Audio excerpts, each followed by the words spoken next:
Y esta semana voy a hablar de un tema que, como Manolo dice, no le hubiera fascinado a Blanca. Bueno, te va a fascinar a Blanca. Y es que posiblemente estas son las citas bíblicas más usadas por los misóginos para criticar el feminismo. Y es que en contra de todo lo que digan o puedan decir los cristianos más abiertos, en la Biblia dice que la mujer puede obtener la salvación no solo mediante aceptar a Cristo como su Salvador y esas cosas, sino simplemente pariendo niños, ¿no? Y eso está tomado de la primera carta de Timoteo 2, del 11 al 15, y dice: la mujer oiga la instrucción en silencio, con toda sumisión. No permito que la mujer enseñe ni que domine al hombre, que se mantenga en silencio, porque Adán fue formado primero y Eva en segundo lugar. Y el engañado no fue Adán, sino la mujer, que seducida incurrió en la transgresión. Con todo, se salvará por su maternidad, mientras persevere con modestia en la fe, en la caridad y en la santidad. Mientras no se ponga a pedirle contraceptivos a Hobby Lobby. Bueno, este párrafo fue importante para un cambio en mi forma de ver la religión. Pues hasta cierto punto, a pesar de ser ateo, yo era bastante tolerante con las religiones. No pensaba que eran dañinas, ¿no? Y este párrafo, que es tan usado por los machistas, me hizo ver de que la religión ha causado un gran daño al desarrollo social, fomentando abiertamente el machismo, ¿no? Y entonces es que de ser un ateo tolerante con las religiones, me convertí en el ateo antirreligioso que ustedes conocen. Pero es que incluso si llegamos a suponer que existe un Dios, un ser supremo, no hay el menor chance de que haya inspirado semejante estupidez, ¿no? Dadas las circunstancias y la forma de pensar patriarcal, no es imposible de que se haya querido decir lo que dice, ¿no? Mujeres calladas, sumisas y mejor aún embarazadas, ¿no? Porque lo que dice es eso, ¿no? Las mujeres ni siquiera pueden hacer preguntas en los templos. Los hombres pueden, pero las mujeres no. Que tienen que estar calladas y sumisas. Y ese silencio proviene de tener una posición menos privilegiada. Y no solo tienen que estar calladas mientras el hombre está enseñando, sino que ninguna mujer puede enseñar. Y cuando dice que ninguna mujer puede dominar a un hombre, implica que ninguna mujer puede tener autoridad sobre un hombre. Bueno, eso no significa que una mujer no pueda tener autoridad, claro que la puede, pero solo sobre otras mujeres. Es decir, en las iglesias, las mujeres pueden ser, digamos, presidentas de cofradías, ¿no? Siempre y cuando la cofradía sea de mujeres. Pero están eliminando la posibilidad de que una mujer pueda mandar a un hombre. Por eso no pueden ser sacerdotes, obispos o tener algún cargo de autoridad que les dé poder sobre este hombre.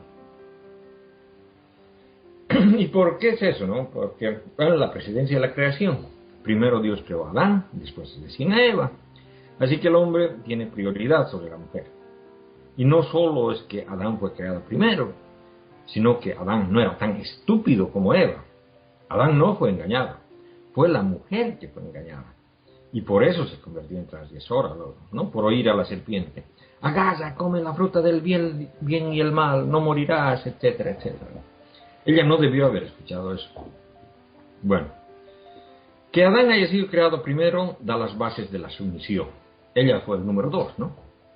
Y que la mujer haya sido engañada e introdujo el pecado en el mundo, explica las razones por que las mujeres no estén permitidas de enseñar. Porque claramente ellas tienen la tendencia a ser engañadas por herejías, falsas doctrinas, y podrían llevar a otros a esas creencias. Y por eso no pueden preguntar ni enseñar. ¿Y qué tienen que hacer? Bueno, ya lo dijimos en algún podcast anterior. Descalzas en la cocina y embarazadas, ¿no? Pues son salvadas mediante la maternidad. Es su función natural. Como dice Blanca, ¿no? Son unas complejas incubadoras. Pero eso no es suficiente, pues tienen que ser modestas en la fe, en la caridad y en la santidad. Y hay más trivialidades, por ejemplo, la forma que tenían que vestirse, tener el cabello. Y esos eran asuntos importantes para los cristianos de esa época, ¿no? Bueno, Esa es la interpretación que se lee, ¿no?, en el texto llano. Y la mantienen hoy en día, ¿no?, los conservadores fundamentalistas, ¿no? Es una interpretación literal, que es muy probable. Pero hay otras. Hay apologistas, sobre todo mujeres, ¿no?, que buscan interpretar esto de una manera diferente. Por ejemplo, en el verso 15, en el que dice, y lo repito, ¿no?, con todo se salvará por su maternidad, mientras persevere con modestia en la fe, en la caridad y en la santidad. Lo que dice es que la mujer será salvada a través del nacimiento de bebés, ¿no? En realidad del nacimiento del bebé, de Jesús. Y eso lo acoplan con una noción del Antiguo Testamento, donde Dios, entre los castigos que se partió en el pecado original, le dice a la serpiente, ¿no? Y lo leo del Génesis 3. Entonces Yahweh, Dios, dijo a la serpiente: por haber hecho esto, maldita seas entre todas las bestias y entre todos los animales del campo. Sobre tu vientre caminarás y polvo comerás todos los días de tu vida. Enemistad pondré entre ti y la mujer, entre tu linaje y su linaje. Él te pisará la cabeza mientras acechas tú su calcañar. Bueno, esto es tomado por los cristianos completamente fuera de contexto como una predicción del Mesías. Bueno, en lo personal, ¿no?, este tipo de apologías me parecen forzadas y son obviamente absurdas, ¿no? Por lo general trato de ignorar, pero este argumento lo he oído miles de veces, por eso os cuento, ¿no?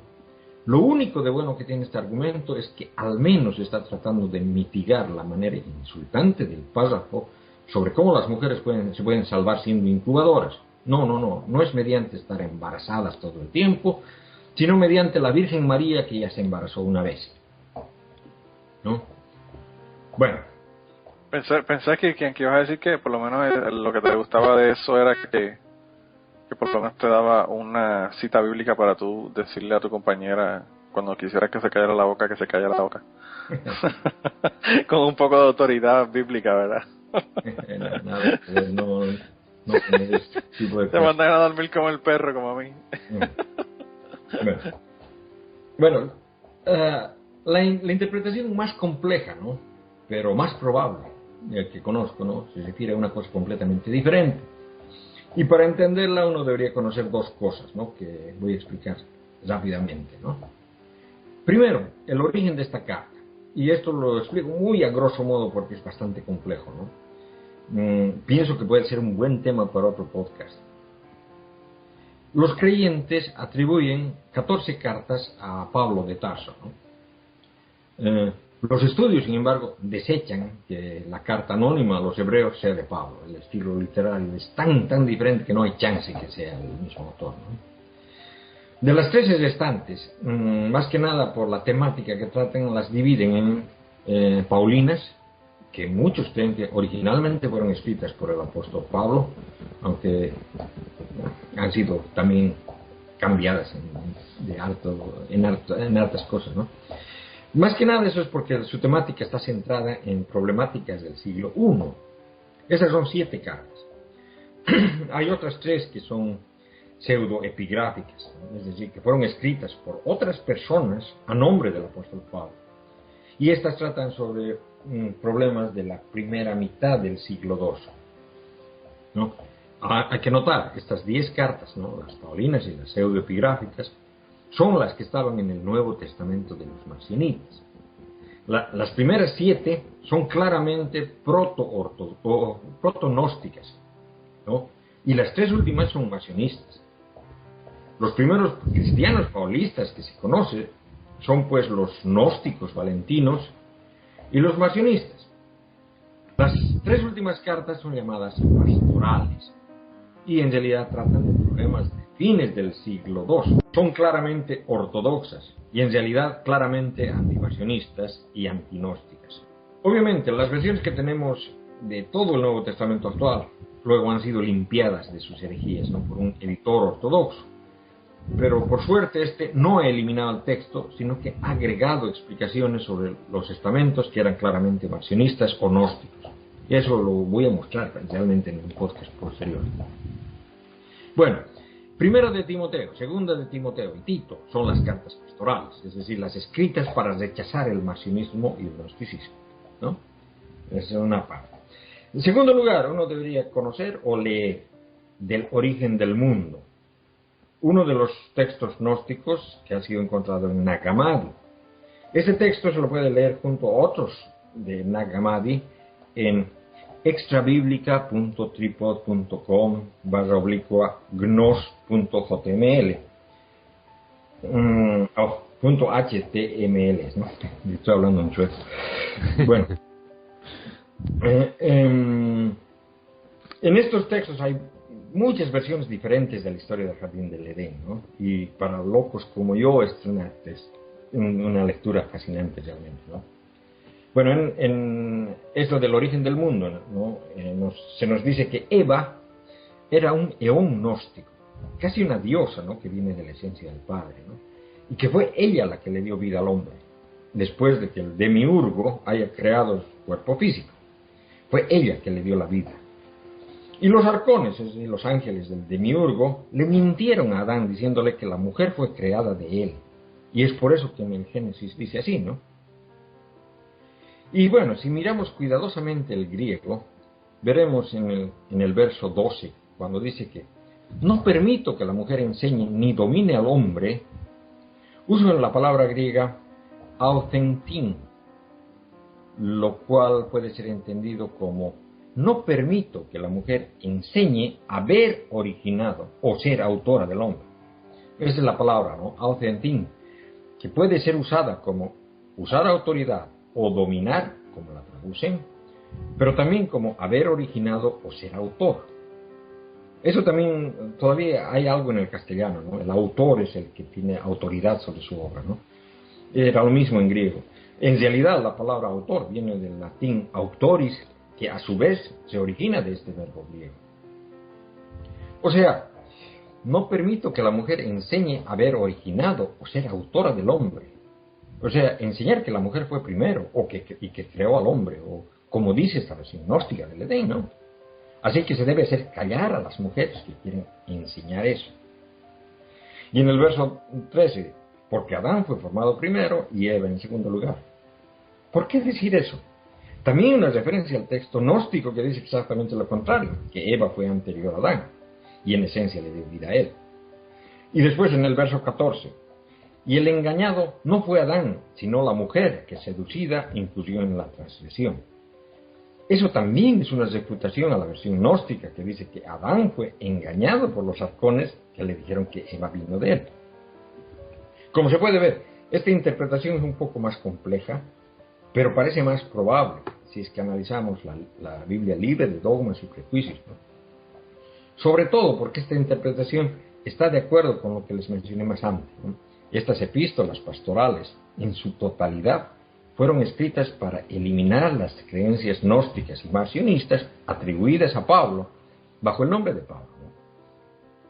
Bueno, y eso fue todo por hoy.